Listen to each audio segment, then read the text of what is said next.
ఓం నమో నారాయణాయ శ్రీమతే రామాంజాయ నమః. శ్రీమన్నారాయణ చరణో శరణం ప్రపద్యే. అస్మద్గురుభ్యో నమః. అందరికీ నమస్కారం అండి. మనం పవిత్రమైన ఈ ధనుర్మాసంలో తిరుప్పావై పాసురాలను వాటి యొక్క భావాన్ని తెలుసుకుంటున్నాము. అయితే మనకు 6 పాసురాలు అయిపోయినాయండి. ఈరోజు 7వ పాసురం అనుసంధానం చేసుకొని దాని అర్థ విశేషాలు.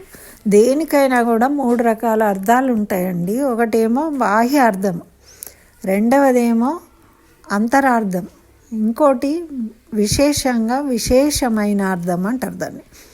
అంటే దాన్ని ఇంకా నిగూఢమైన అర్థాలను మనం తెలుసుకున్నప్పుడే దానివల్ల మనం ప్రయోజనం పొందుతాము. అంతేగాని వట్టికి ఏదో పైన కథల్లాగా చదవడం కాదు. అయితే ఇప్పుడు ఈ 7వ పాసురంలో కీషన్రు అని మొదలుపెట్టింది. పోయిన పాసురంలో ఏం చెప్పింది? పక్షులు మాట్లాడుతూ ఉన్నాయి, కిచకిచ అరుస్తున్నాయి, కలకల ఎగురుతున్నాయి, ఇంకా లేవలేదు అంటుంది కదా.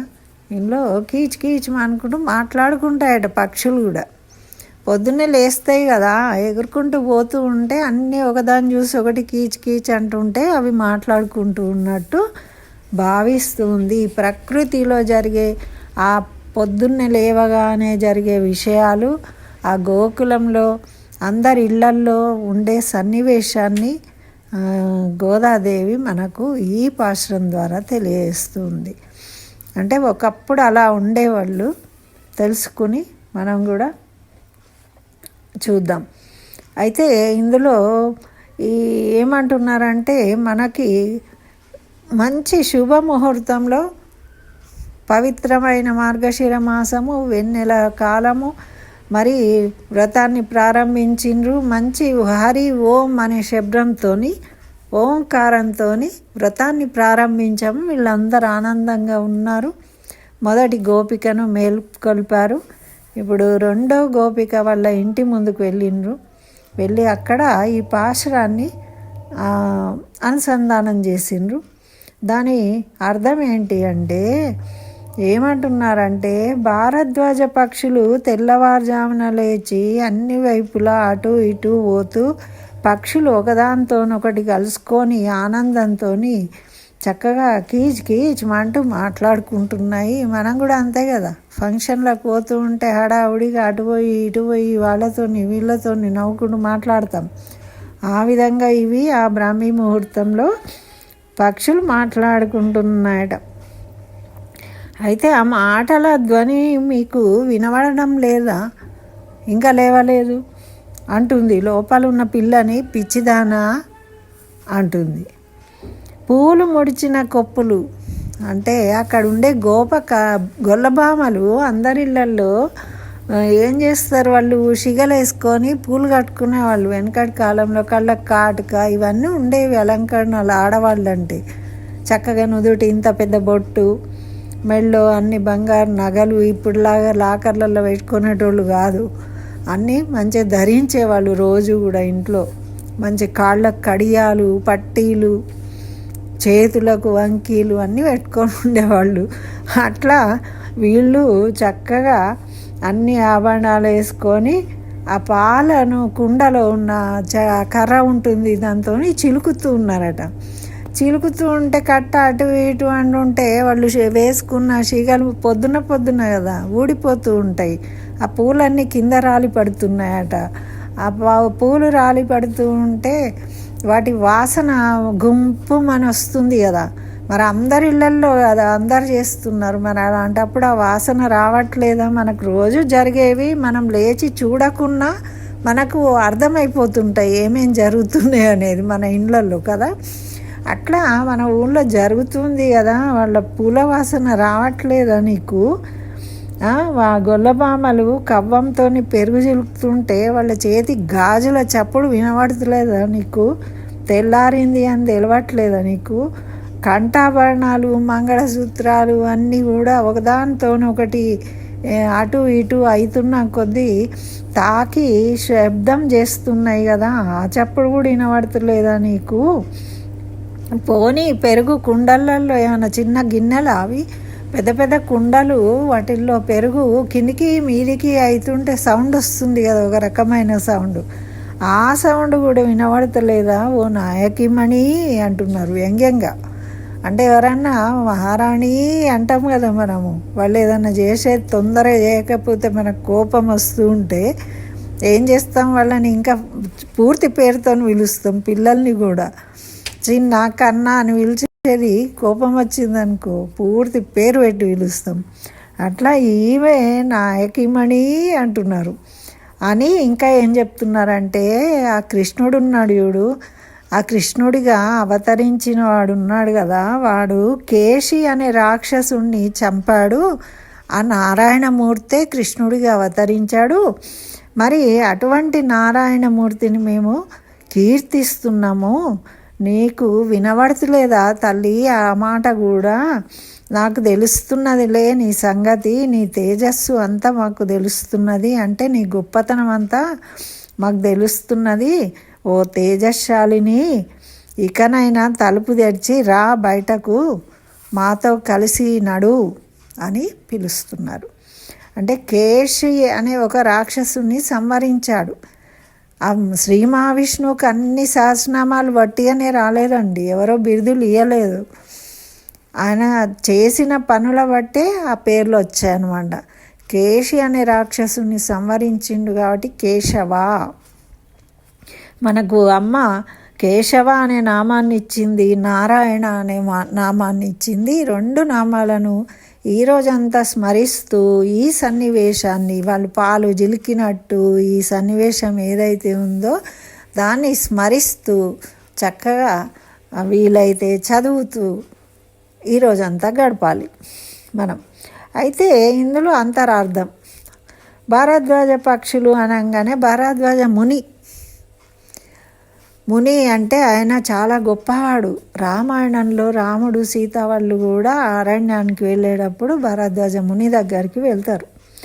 అయితే ఆయనే పాపం ఎన్నో వందల సంవత్సరాలు బ్రహ్మదేవుడికి రిక్వెస్ట్ చేసి మరీ జీవించి వేదాల సారం మొత్తం తెలుసుకుంటా అనుకున్నాడు.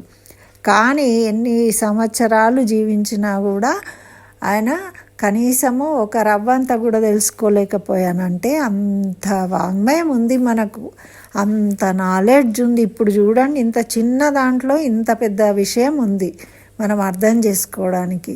కాబట్టి ఆయనతోని అటువంటి గొప్ప మహానుభావుడు నిరంతరం వాళ్ళు ఏం చేస్తారండి, యోగులు మునులు అందరూ ఎప్పుడు దైవ ధ్యానం చేయడము. అయితే వాళ్ళు ఎక్కడన్నా కలుస్తూ ఉంటారు. ఈ బ్రాహ్మీ ముహూర్త కాలంలో బయటకు వెళ్తూ ఉంటారు, నదులకు స్నానానికి వెళ్తూ ఉంటారు. అయితే కలిసినప్పుడు వాళ్ళు ముచ్చటించుకుంటారు. వాళ్ళు ముచ్చటించుకున్న దేని గురించి ముచ్చటించుకుంటారు? ఈ వాంగ్మయం వేదం సారం గురించే మాట్లాడుతూ ఉంటారు. అయితే మళ్ళీ వాళ్ళు వెళ్ళేటప్పుడు వాళ్ళు ఎవరికి పనిలో ధ్యానంలో వాళ్ళు ఉంటారు. వాళ్ళు ఎక్కువ అందరితో కలిసి ముచ్చట్లు పెట్టారు కదా, ఎప్పుడో ఒకసారి కలిసినప్పుడు మాట్లాడుకుంటారు. ఆ విధంగా పక్షులు మాట్లాడుకుంటున్నాయని బాహ్యంగా మనకు కనబడేది చెప్తుంది. అంతరార్థంగా ఏంటి, యోగులు మునులు ఆ జ్ఞానవంతులు మాట్లాడుతూ ఒకరినొకరు వదిలిపోవడానికి, పక్షులు కూడా పొద్దున్నే కలుస్తాయి, మళ్ళీ కలవవు, మళ్ళీ సాయంత్రమే కలుస్తాయి, అవి వెళ్ళిపోతాయి. అట్లా వాళ్ళు ఒకరినొకరు అయ్యో మళ్ళీ ఎప్పుడో మనం కలుసుకునేది అని బాధపడతాం కదా, మనకు బాగా ప్రియమైన వాళ్ళు ఉంటే. అట్లా వీళ్ళు భావిస్తున్నారని మనకు తెలుపుతుందన్నమాట. ఇకపోతే రేపల్లెలో గోపికలు పెరుగు చిలుకుతున్నారు అంటుంది. అది పెరుగు చిలకడం అన్నది వాళ్ళకు నిత్యకృత్యం. రోజు ఇళ్ళల్లో పాలు ఉంటాయి, పశువులు ఉన్నాయి కాబట్టి వాళ్ళు పెరుగు చిలుకుతూ ఉంటారు. అయితే దీంట్లో కొత్త ఏముంది అంటే, వాళ్ళు శ్రద్ధ భక్తులు. వాళ్ళు మరి ఎలా భక్తి చేస్తారండి అంటే, రోజు కూర్చొని పూజలు చేస్తారా? వాళ్ళు గుళ్ళకు పోతారా?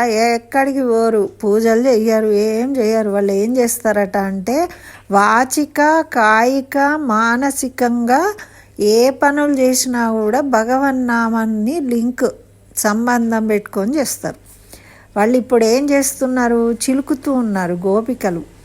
చల్ల చిలికేటప్పుడు ఆ చిలుకుతూ పాటలు పాడుకుంటున్నారు, భగవంతుడి పాటలు.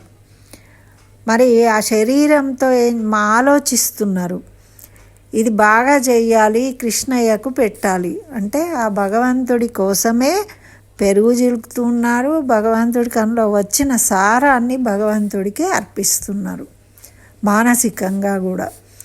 అంటే నిరంతరము, అంటే నైమిత్తిక కర్మలు మన పనులు మనం చేసుకుంటూ కూడా భగవంతుడికి అర్పిస్తున్నట్టుగా భావించడమే భక్తి. నిజంగా కూర్చొని పూలు వేసి పండ్లు పెట్టి అన్నీ వేసి ఆడంబరంగా చేయాల్సిన పని లేదు. అందుకే వీళ్ళు తరించిండ్రు. వీళ్ళు ఏమి పుస్తకాలు చదవలేదు, శాస్త్రాలు చదవలేదు, స్తోత్రాలు రాయలేదు, ఏం లేదు. కానీ ఎందుకు తరించిండ్రు అంటే నిలువెళ్ళు వాళ్ళ నోరు మాట వచ్చింది అంటే కృష్ణ, ఏ పని చేసినా కృష్ణ. అట్లా అంటే నిరంతరము వాళ్ళ మనసులో ఆ కృష్ణ నామాన్ని స్థిరపరచుకున్న వాళ్ళు అనమాట. అటువంటి భక్తులు అట్లా చేయాలి అంటున్నారు. మరి దీని యొక్క అంతరార్థంగా ఏం చెప్తున్నారంటే అమృతాన్ని పొందడానికి దేవతలు రాక్షసులు కలిసి క్షీరసాగర మదనం చేసిండు, మనకు తెలుసు కదా. అంటే ఒక మంచిది కలగాలి అంటే దాన్ని మదించాలి. అక్కడ ఏమంటున్నారంటే గోపికలు కూడా మదనమే చేస్తూ ఉన్నారు. వాళ్ళు ఏం చేస్తున్నారు, భక్తి ఆ పాలను వాళ్ళు పురుషార్థ ప్రాప్తికై శ్రవణము మననము చేస్తూ ఉన్నారు.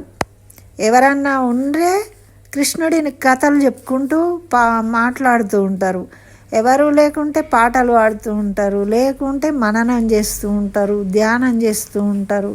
ఇలా ఏదో ఒకటి చేస్తుంటారు. భగవత్ కైంకర్య రూపంలోనే వాళ్ళు వాళ్ళ పనులు చేసుకుంటారు.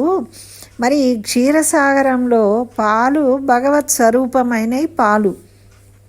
వాటిని ఏం చేసిండ్రు వీళ్ళు, మదించిండ్రు. అయితే ఇక్కడ ఏమంటున్నారంటే ఆ పర్వతము మందర పర్వతమే మన బుద్ధి. మరి ఆ సర్పము వాసుకియే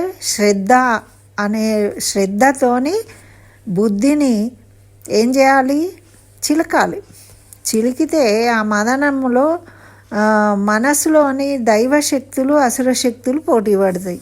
మనసులో 2 రకాలు ఉంటాయి మనకు, కొన్ని మంచి విషయాలు, కొన్ని చెడ్డ విషయాలు. మంచి ఏమో దైవశక్తి, చెడ్డ ఏమో అసురశక్తి. ఏది గెలవాలి, దైవశక్తి గెలవాలి. గెలిచినప్పుడు అసురశక్తులు తొలగిపోతాయి. అంటే దైవనామాన్ని స్మరిస్తూ ఉంటే మనలో ఉన్న పాపాలు తొలగిపోతాయి, మనము జ్ఞానులము అవుతాము, అమృతత్వం అవుతుంది అని మనకు తెలియజేస్తూ ఉంది. ఇక్కడ మామూలు బాహ్యమైన చిన్న విషయం ద్వారా మనకు ఇంత పెద్ద జ్ఞానాన్ని అందిస్తుంది గోదాదేవి. ఈ విధంగా అయితే ఇప్పుడు మనం తెలుసుకోవాల్సింది ఏంటిది అంటే ఇంతకు ముందు పాశ్రంలో కూడా కీర్తిస్తున్నాము, పిట్టలు అరుస్తున్నాయి, ఆచార్యుల బోధలు వినాలి, ఇవే చెప్పిండ్రు. అంటే శ్రవణము. ముందు మనం ఏం చేయాలి, ఎప్పుడు పొద్దున్నే లేచి చక్కగా భక్తి గీతాలు పెట్టుకొని వింటూ అలవాటు చేసుకోవాలి. చేసుకుంటూ ఉంటే రోజు విని విని విని మనకు పాడడం వస్తుంది. అప్పుడు మనము మన పని చేసుకుంటూ కూడా ఆ పాటలు పాడుకుంటూ చేసుకుంటాం. పాటలు పాడేటప్పుడు మనకేం డిస్టర్బెన్స్ కాదు. అంటే దైవనామ స్మరణ చేస్తూ మనం పనులు చేసుకోగలుగుతాం. అది చేసుకోవాలి. మరి వినడము అనేది అంత గొప్పది. ఎవరైనా పెద్దవాళ్ళు చెప్పినప్పుడు మనం వినడం అలవాటు చేసుకోవాలి. అది మన సంస్కారం. ఆధ్యాత్మిక సాధనకు ముందు ఫస్ట్ మెట్టు ఏంటిది, ఏదైనా నేర్చుకోవాలంటే ఫస్ట్ వినడం అనేది ఉండాలి. ఓపిగ్గా పెద్దవాళ్ళు చెప్పింది వింటూ ఉంటే మనకు అన్నీ వచ్చేస్తాయి అన్నమాట.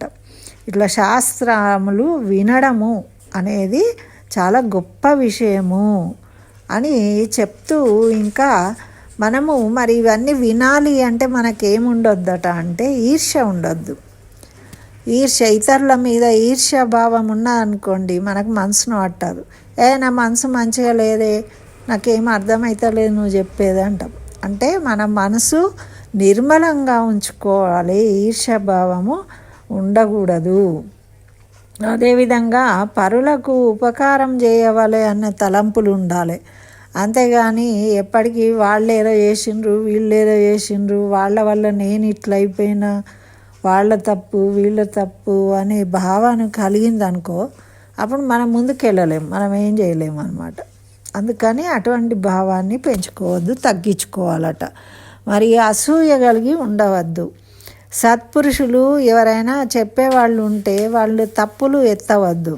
వాళ్ళు చెప్పేదాన్ని విని అర్థం చేసుకోవాలి. ఒకవేళ నీకు తప్పు అనిపించినా కూడా వాళ్ళని ఆక్షేపించకూడదు, వినాలి. ఏదో ఒక విషయంలో వాళ్ళకు గొప్పతనం ఉంది కాబట్టి వాళ్ళు చెప్తూ ఉన్నారు. అంతకన్నా గొప్ప విషయాలు నీకు నేర్చుకున్నావు అనుకో, నువ్వు కూడా అప్పుడు చెప్పే స్థాయి వచ్చినప్పుడు నువ్వు చెప్పచ్చు. అంతేగాని ఎదుటి వాళ్ళ తప్పులను చూపించకూడదు, దూషించకూడదు.